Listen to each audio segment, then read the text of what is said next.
মানবিক হামিদ যুব ফাউন্ডেশন কর্তৃক আয়োজিত চতুর্থ প্রতিষ্ঠা বার্ষিকী ও স্বেচ্ছাসেবী মিলন মেলার আজকের এই মুহূর্তের অনুষ্ঠানের সম্মানিত সভাপতি, প্রধান অতিথি, বিশেষ অতিথি, আমন্ত্রিত অতিথিবৃন্দ, বাংলাদেশের প্রদত্ত অঞ্চল থেকে ছুটে আসা মানবিক ও সামাজিক কাজে বিশেষ অবদান রাখা আমার সম্মুখে বসা আমার সিনিয়র বড় ভাই বোন বন্ধু, প্রিয় সহযোদ্ধা, রক্তদাতা সকল স্বেচ্ছাসেবী ভাইদেরকে জানাই রক্তসেতু ফাউন্ডেশন বাংলাদেশ এবং আমার পক্ষ থেকে আন্তরিক অভিনন্দন ও সালাম।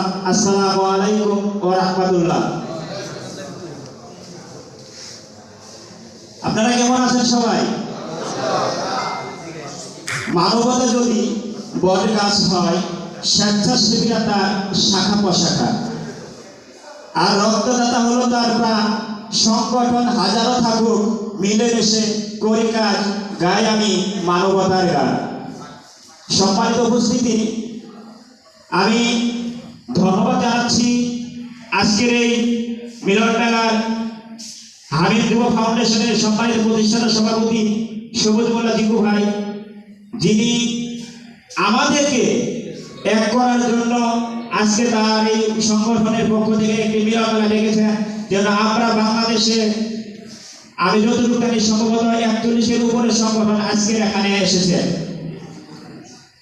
তো এই সংগঠনগুলো একত্রিত হয়েছি, অনেক ভাই আমরা অনলাইনে পরিচিত, কখনো আমরা নিজেদের ভিতরে দেখা সাক্ষাৎ নাই। আজকে আমাদের ভিতরে দেখা হচ্ছে, কথা হচ্ছে, আমাদের ভিতরে আন্তরিকতাও কিন্তু বেড়ে যাচ্ছে। তো এরকম একটা দিন আমাদেরকে সুযোগ করে দিয়েছেন যিনি সেই সবুজ মোল্লা জিকু ভাই সহ এই সংগঠনের সকল দায়িত্বশীল ভাই বোনদেরকে, এবং আজকে তিনি অত্যন্ত সুন্দরভাবে এই অনুষ্ঠানটি উপস্থাপনা করে যাচ্ছেন সুদূর ময়মনসিংহ থেকে এসে সেই প্রিয় ভাই সহ সকলকে রক্তসেতু ফাউন্ডেশনের পক্ষ থেকে কৃতজ্ঞতা জ্ঞাপন করছি।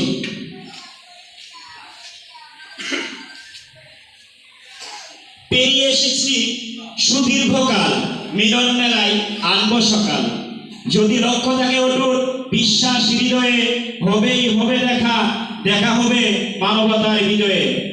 আমরা যারা রক্ত নিয়ে কাজ করি, এখানে অনেক স্বেচ্ছাসেবী আছেন, শুধু যে রক্তদাতা তা না, স্বেচ্ছাসেবী হতে গেলে কিন্তু অনেকগুলো গুণাবলী থাকতে হয়, যিনি আমার আগের বক্তা বলে গেছেন, সুন্দরভাবে কথা বলে গেছেন মোহাম্মদ নাদির হোসেন ভাই। আমি হয়তো তাদের মধ্যে ঘুষে কথা বলতে পারবো না, কারণ এটা আমার ওরকম অভ্যাস নেই। তবু আমি যতটুকু পাই চেষ্টা করব। যদি আমার কথায় কোনো ভুল ত্রুটি হয়, আপনারা ছোট ভাই হিসেবে, যে আমি আপনাদের ছোট ভাই, ক্ষমা সুন্দর দৃষ্টিতে দেখবেন। আমরা যারা স্বেচ্ছাসেবী, আমাদের একজনের পিছনে আরেকজন লেগে আসি। কেন লেগে আসি? ওই সংগঠন হয়তো 10টা ডোনেট করছে, আমি পারিনি। এটা কিন্তু ভাই ব্যর্থতা না। উনি 10টা করছে, আমি তো 5টা করেছি। উনি 10 জন মানুষকে যদি হেল্প করতে পারে, আমি 5 জনকে করেছি। কিন্তু আমাদেরকে স্বেচ্ছাসেবী হতে গেলে বিনয়ী হতে হবে, নম্র হতে হবে, ভদ্র হতে হবে এবং প্রচুর ধৈর্যশীল হতে হবে, যেটা আমাদের ভিতরে অনেক কম আছে। আবার আমরা যারা রক্তদাতা, আমরা রক্ত দিতে যাই, আপনারা একটা জিনিস লক্ষ্য করবেন, বাংলাদেশে বিভিন্ন মেডিকেল আছে, আমি অনেকগুলো হাসপাতালের নাম এখান থেকে বলে দিতে পারবো। আপনি রক্তদাতা, আপনি স্বেচ্ছায় রক্তদান করতে গেছেন, অথচ আপনার রক্তের ব্লাডটা ফ্লোরে ফেলে তারা ব্লাড টানছেন, আপনি সাথে সাথে প্রতিবাদ করবেন। আপনার রক্তের ব্যাগ কমপক্ষে একটা টুল বা একটা টেবিলের উপরে তাকে ডোনেট করতে হবে। সে পা রেখেছে, সেখানে আপনি ব্লাড ব্যাগটা ফেলে সে ব্লাড ডোনেট করতেছে। কেন? আমরা স্বেচ্ছায় রক্ত দেই বলে এই জন্য? আপনি আপনার জায়গা থেকে প্রতিবাদ জানাবেন, কেন আমার রক্তের ব্যাগ ফ্লোরে রেখে সে যেখানে জুতা করে পা রাখছে, সেখানে আমার ব্লাড ব্যাগটা ফেলে সে ব্লাড টানতেছে। সে মেডিকেলের উচিত ছিল কমপক্ষে 2 থেকে 3 ফিট একটা টেবিল রাখা, যেখানে ব্লাড ব্যাগটা রাখবে। এতটুকু সম্মান একজন রক্তদাতাকে দেওয়া হয়, অনেক মেডিকেল আছে এরকম। আমাদের প্রত্যেককে রক্ত দেওয়ার সময় যখন দেখবেন যে নার্স, যে প্যাথোলজি, যে লোকটা আপনার ব্লাড ব্যাগটা ফ্লোরে রেখেছে, সাথে সাথে বলবেন আমার ডোনেট অফ করেন, আগে আমার রক্তের ব্যাগটা একটা টেবিলের উপরে রাখেন, তারপর আমার রক্ত টানবেন। কেন? আমরা স্বেচ্ছায় রক্ত দিই সেই জন্য। একজন রক্তদাতা যখন ডোনেট করতে যায়, বিনিময়ে একটা সেলাই পর্যন্ত খায় না। আমার অনেক ডোনার আছে যারা রক্ত দিতে গিয়ে রোগীকে কমপক্ষে 1000 টাকা দিয়ে আসে। আমার রক্তসেতু ফাউন্ডেশন থেকে একটা ফান্ড আলাদা করা হয়েছে, যে ডোনার যাবে সে ডোনার যেন কোনো রোগীর কাছ থেকে যাতে তারা না আমরা সংগঠন থেকে যে ডোনার দেই সেই ডোনারকে অগ্রিম আমরা গাড়ি ভাড়া দিয়ে দিই সংগঠনের ফান্ড থেকে। তাতে কি হয়, সেই ডোনারটা উৎসাহিত হয়, সে অন্য একজনকে বলবে ভাই রক্ত দেওয়া ভালো। আমাদেরকে সচেতনতা বাড়াতে হবে ভাই।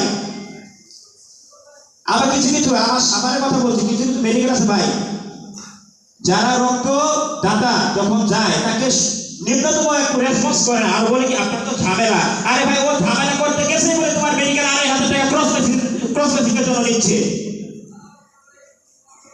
কোন কোন মেডিকেল আছে 2,000 3,000 টাকা ক্রস মেশিনের জন্য রোগীর কাছ থেকে নেওয়া হয়। আবার ওই রক্তদাতা কি বলছো যে আপনি ঝামেলা, ও ঝামেলা যদি না করতে চাইতো তোমার মেডিকেল 3,000 টাকা ক্রস মেশিনের জন্য পাইতো না, আর তুমি বেতনও পাইতা না। তাই আমাদেরকে আমাদের জায়গা থেকে শুধু আমরা রক্ত দিব আসবো আর আমরা দিন শেষে মানে ওদের কথা শুনবো, এটা হবে না। আমাদের থেকে যেটা মানবিক ভাবে দেখবো, যেটা অন্যায় তার প্রতিবাদ করতে হবে। আমরা কাজ করি রক্ত সেতু ফাউন্ডেশন। যেহেতু আমি রক্ত সেতু থেকে এসেছি, আমি আমার সংগঠনের দুটি কথা বলবো। রক্ত সেতু ফাউন্ডেশন বাংলাদেশ শুধু রক্ত নিয়ে কাজ করে না। আপনারা জানেন, যারা আমাদের পাবলিক গ্রুপে জয়েন আছেন, মেসেঞ্জার গ্রুপে জয়েন আছেন, আমরা পথ শিশুদের নিয়ে কাজ করে যাচ্ছি। আমরা চাচ্ছি একটি পথ শিশুও যেন নিরক্ষর না থাকে, ন্যূনতম যারা একটু লেখাপড়া তাদের ভিতরে শিখাতে পারি। কারণ এই পথ শিশু থেকেই কিন্তু আপনার গাড়ি থেকে ছিনতাই হয়, আপনার ফোনটা ছিনতাই হয়, মানিব্যাগ ছিনতে হয়। এগুলো কিন্তু আপনি করি না। ওই পথ শিশু যারা ফুটপাতে থাকে, খাইতে পারে না, পেটের জ্বালা বড় জ্বালা ভাই, খাইতে পারে না। ওই যখন সে খাইতে পারে না, খিদা লাগে, তখন সে হারিয়ে ফেলে কোনটা ছিনতাই, কোনটাই চুরি, কোনটা অন্যায়, কোনটাই ন্যায়। আমরা চেষ্টা করে যাচ্ছি আমাদের জায়গা থেকে যতটুকু সম্ভব ওই পথ শিশুদেরকে ন্যায় আর অন্যায়টা বোঝানোর জন্য আমরা চেষ্টা করে যাচ্ছি। তাদেরকে একবার খাবার বিতরণ করে, তাদেরকে শীতের পোশাক দিয়ে, ঈদের আপনারা দেখেছেন গত কোরবানির ঈদ কিন্তু আমি একা একা সাভারে করেছি। আমাদের অনেক স্বেচ্ছাসেবী সহ ছিলাম। আমি ঈদটা আমার ফ্যামিলিকে বলে দিয়েছিলাম, এবারে আমার কোরবানি ঈদটা হবে পথ শিশুদের সাথে, তোমাদের সাথে না। যাতে স্মৃতিশোধ নবীনগরে আমরা পথ শিশুদের মাঝে ঈদ উৎসব, ঈদের দিন ঈদ উৎসব করেছি তাদের সাথে।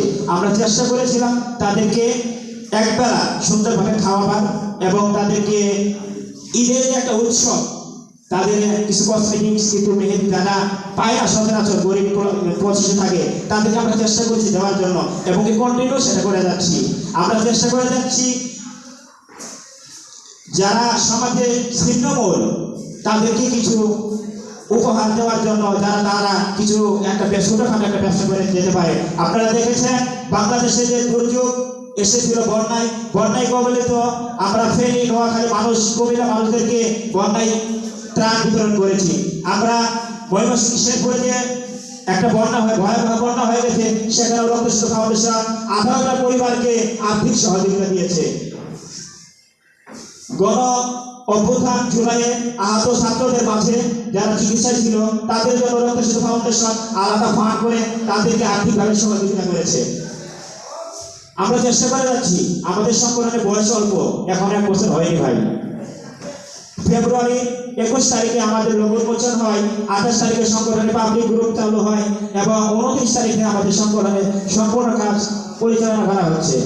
আপনারা দোয়া করবেন আমরা যেন আমাদের কাজটুকু আপনাদের সার্বিক সহযোগিতা নিয়ে করে যেতে পারি। পাশাপাশি আমরা বিনয়ী হব ভাই, একজন স্বেচ্ছাসেবী আর একজন স্বেচ্ছাসেবী বিনয়ী হব। আমরা বিনয়ী না ভাই, আমরা অনেকের সাথে যখন আমি আপনার সাথে কথা বলবো, একজন আর একজনের সমালোচনা অনেক সময় করে ফেলি, আমরা এটা থেকে বিরত থাকবো। আপনি মনে রাখবেন, আমি যদি আপনার সাথে সমালোচনা করি আরেক ভাইয়ের নামে, তাহলে আপনাকে ধরে নিতে হবে এই ভাইটি আমার সমালোচনা করবে আরেকজনের সাথে। আপনি তাকে বুঝাবেন সুন্দরভাবে, ভাই আমরা একই প্ল্যাটফর্মে, উপর দিকে থুতু দিলে সেটা নিজের গায়ে আসে। এটা বোঝাতে হবে সবাইকে, আমাদেরকে সচেতন হতে হবে। পাশাপাশি আমরা সবাই মিলে কাজ করে যাব। পেরিয়ে এসেছি সুদীর্ঘকাল, মিলন মেলায় 8 বছরকাল। যদি লক্ষ্য থাকে অটুট, বিশ্বাস হৃদয়ে, হবেই হবে দেখা মানবতার বিজয়ে। উদ্যমী তরুণ মোরা একসাথে লড়ব, সকলে মিলেমিশে রক্তদানে সচেতনতা গড়ে তুলব। উদয়ের পথে শুনি কারবারি, ভয় নাই তার ভয় নাই, নিঃস্বার্থে যে গরিবের রক্তদান, ক্ষয় নাই তার ক্ষয় নাই। নেই হারাবার কোনো ভয়, নতুন প্রাণের সঞ্চয়, নিজের রক্তে বইছে অন্যের শিরায়, মানবতার এই তো পরিচয়। 52 তো সালাম রফিক রক্ত দিল নির্দ্বিধায়, 71-এ রক্ত দিল 30 লক্ষ শহীদ ভাই। তারা শুধু রক্ত দেয়নি, দিয়েছে নিজের জীবনটাও। জীবন দিতে বলছি না ভাই, মুমূর্ষ রোগীকে বাঁচাতে এক ব্যাগ শুধু রক্ত দাও। কে আছো জোয়ান, হও আগুয়ান, ভয় সংকোচ ভুলে করো রক্তদান। রোদ ঝড় বৃষ্টি তোরা করিস না ভয়, রক্তদানে করব মোরা মানবতার জয়। সম্মানিত উপস্থিতি, আমরা যারা স্বেচ্ছাসেবী, আমাদের পিছনে কিন্তু এই স্বেচ্ছাসেবী জগৎ আসার জন্য একটা দল আছে, মানে আমাদের ফ্যামিলি মেম্বার যারা, আমরা কিন্তু তাদেরকে ভুলে যাই। আমাদের ফ্যামিলির সাপোর্ট না থাকলে কিন্তু আমরা এই স্বেচ্ছাসেবী জগতে আসতে পারতাম না। আপনি যখন রাতে 2টা-3টা বাজে আপনার ফোনে কল আসে, ভাই এক ব্যাগ অ্যাপোজিটিভ রক্ত লাগবে, আপনি ছুটে যান সেই একটা ডোনার খুঁজে। রাতে 2টা-3টা, শীত রোদ বৃষ্টি যাই হোক সব কিছু ভুলে, ঠিক সেই মুহূর্তে আপনার পাশে শুয়ে আছে আপনার বিবি, বা পাশে রুমে আপনার মা ভাই বোন। তারা যদি বলে বাবা রাস্তাঘাট ভালো না, এত রাতে তুমি যেও না, আপনার যেতে পারবেন না যদি বাধা দেয়। কিন্তু আপনার সেই সন্তান, আপনার সেই স্ত্রী, আপনার মা ভাই বোন, তারা কিন্তু উৎসাহ দেয়, বাবা যাও, সাবধানে যাও, প্রয়োজনে সংগঠনে আই কার্ডটা নিয়ে যাও। কেন বলে? তারা আমাদেরকে সাপোর্ট দিচ্ছে বলেই আজকে আমরা এখানে আসতে পেরেছি। যদি বলতো না তুমি যেতে পারবে না, সম্ভব হতো না। তাই আমি তাদের প্রতি কৃতজ্ঞ। আমাদের এখানে যে সকল স্বেচ্ছাসেবী আসছেন, যাদের পরিবার এরকম সাপোর্ট দিচ্ছে, সেই সকল পরিবারের প্রতি আমি বিনয়ের সাথে শ্রদ্ধা করছি। আমি গভীরভাবে শ্রদ্ধা জানাচ্ছি এবং তাদের আত্মার মাগফিরাত কামনা করছি। আমাদের মধ্য থেকে অনেক স্বেচ্ছাসেবী ভাই বোন চলে গেছে।